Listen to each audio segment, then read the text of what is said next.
একটা প্রশ্নের উত্তরে বিধানসভায় তৎকালীন আসামের মন্ত্রী বৈয়াম উপস্থিত অন্যান্য পিছপড়া WBD মিনিস্টার গোমেশ্বর বেগু উত্তর দিয়েছিলেন যে 15% আছে, আর যেটা সেন্সাসের জন্য আমি বলেছিলাম বলেছেন সেটা একটা কমিশন আছে, OBC কমিশন, তাদের সাথে আলাপ চলছে। যে পরবর্তী সময়ে সেই অঞ্চলের সেই রাজ্যের মানুষের অনেক দাবি ছিল যে সেটাকে যেটা সর্বভারতীয় স্তরে যেখানে 27% আছে সেখানে আসামের 27% করতে হবে। তৎপরে আমি আর বিধানসভায় ছিলাম না। পরবর্তী সময় আমার RTI প্রশ্নের উত্তরে সেটা আমি এমনি জানাচ্ছি, তবে সরকারি রেকর্ড আমার পেতে হয়, সেই জন্য সেটা আমরা এই দেখেন, reservation in direct recruitment ST plain মানে সমতলে যারা উপজাতি তারা পাবে 10%, ST হিলস পাহাড়ে যারা থাকে 5%, SC এজ এ হোল 7%, আর OBC MOBC মিলে 27% আসামে সেটা কার্যকরী আছে।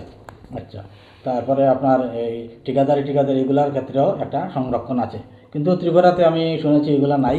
মানুষ এই ধরনের বিভিন্ন সময় দাবি করে, তো বলেছে যে আপনারা এই মিশনের মাধ্যমে এগুলো যিনি সরকারের দৃষ্টি আকর্ষণ করেন।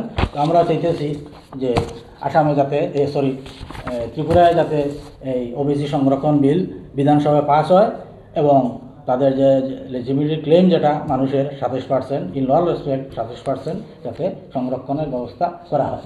আসামে আরেকটা আছে, এই সমাজের তৎকালীন সময়ে তরুণ গগৈ সরকার ছিল, তো তখন বিভিন্ন সময় মানুষের দাবি ছিল যে নাথযোগী ডেভেলপমেন্ট কাউন্সিল, একটা কাউন্সিল গঠন করা দরকার, এবং গঠন করে পরবর্তী সময় সেটা গঠিত হয়েছে এবং কাউন্সিলে এভরি ইয়ার কিছু কিছু পয়সা দেয়। সেখানে ধরেন ক্যান্সার পেশেন্ট, যারা দুস্থ মেধাবী ছাত্র, দরিদ্র, তাদের একটা আর্থিক সহায়তা, বা আনএমপ্লয়েড অটো রিক্সা বা এই ধরনের কিছু কিছু স্কিম নেওয়া হয় আসামে।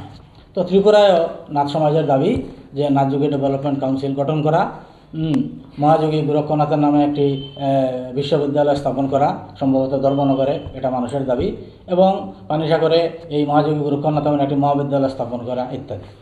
তো এইগুলা 20টা দাবি আছে, আপনাদের কপি হয়তো দেওয়া হবে, আপনারা পেয়ে যাবেন। তারপরে OBCদের স্কলারশিপ নাকি এখানে বন্ধ আছে, তো আমাদের দাবি থাকবে OBC স্কলারশিপটা চালু করা। কেন বন্ধ থাকবে? মোট জনসংখ্যার অর্ধেকের বেশি, কোথায় 52%, কোথায় 54%, 56% OBC মানুষ। গতিকে বৃহৎ সংখ্যক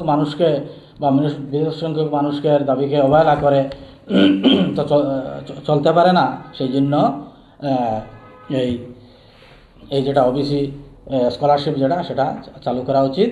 আর বিভিন্ন সময় পাহাড়ে জাতি দাঙ্গায় মানুষ ক্ষতিগ্রস্ত হয়েছে। আমি একবার বিগত সময় আমি এই ইলেকশনের আগে গিয়েছিলাম কাঞ্চনপুরে, তো মানুষ দেখালো যে এখানে বিস্তীর্ণ এলাকা, পাহাড়ি এলাকা, সেখানে নাকি এই রিফিউজি সেটেলমেন্ট এরিয়া ছিল। পরবর্তী সময় এখানে আর মানুষ থাকতে পারে নাই। তো কে কোথায় গেছে না গেছে অনেকেই বললেন, এই বিষয়ে আপনারা একটু বলেন। তো আমাদের সেটা দাবি, বিভিন্ন সময় যারা দাঙ্গায় ক্ষতিগ্রস্ত হয়েছে তাদের বঙ্গভাষী স্পেশালি হিন্দু, তারা দেশ বিভাগের ফলে এখানে কত মানুষ, আমি ত্রিপুরার বিভিন্ন অঞ্চলে গিয়েছে, কত ইন্টেরিয়রের মানুষ গিয়েছে, মানুষের আর্থিক অবস্থা, আর্থসামাজিক অবস্থা কতটুকু ভালো নয়। গতিকে একাধিকবার ক্ষতিগ্রস্ত হইলে তাদের একটু সাহায্য দেওয়া দরকার। এই ধরনের 20টা দাবি আপনাদের আছে, এগুলি আপনাদের মাধ্যমে আমরা সরকারের দৃষ্টি আকর্ষণ করলাম।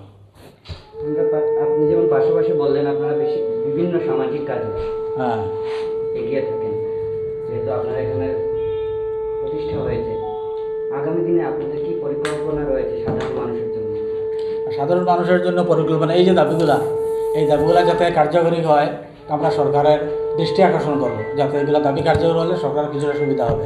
আর বিভিন্ন সময় যদি আর্থিক কোনো সময় বন্যা হয়, তো এগুলো হইলে এটা আমাদের তরফ থেকে আমরা বিভিন্নভাবে মানুষের বা যারা ফাইন্যান্সিয়াল সাউন্ড তাদের মাধ্যমে আমরা কিছু কিছু সহায়তা প্রদানের আমরা চেষ্টা করি। আর নতুন সংগঠন তো মাত্র ডিসেম্বর, জানুয়ারি, ফেব্রুয়ারি, মার্চ 3 মান্থস হয়েছে।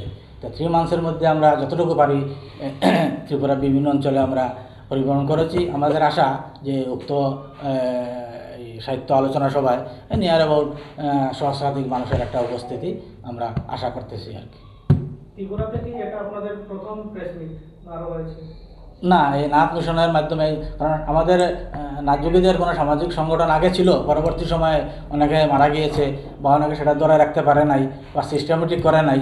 সেই জন্য অনেকের দাবি যে আপনারা এই ধরনের একটা সামাজিক সংগঠন করেন, সেটা যাতে পর্যায়ক্রমে যেটা অন্যান্য স্টেটে যেভাবে আছে ঠিক সেইভাবে যাতে এটা স্থায়ী হয়। আমি থাকলাম না, কিন্তু আমার পরবর্তী আরেকজন আসবে, তারা এটা পরিচালনা করবে।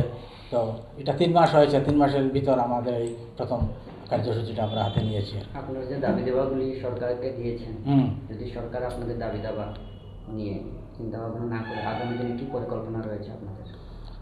আগামী আমরা আবার পুনরায় সরকারের দৃষ্টি আকর্ষণ করব, আর জনগণকে সচেতন করার ব্যাপারে আমরা মানে বিভিন্নভাবে আমরা চেষ্টা করব।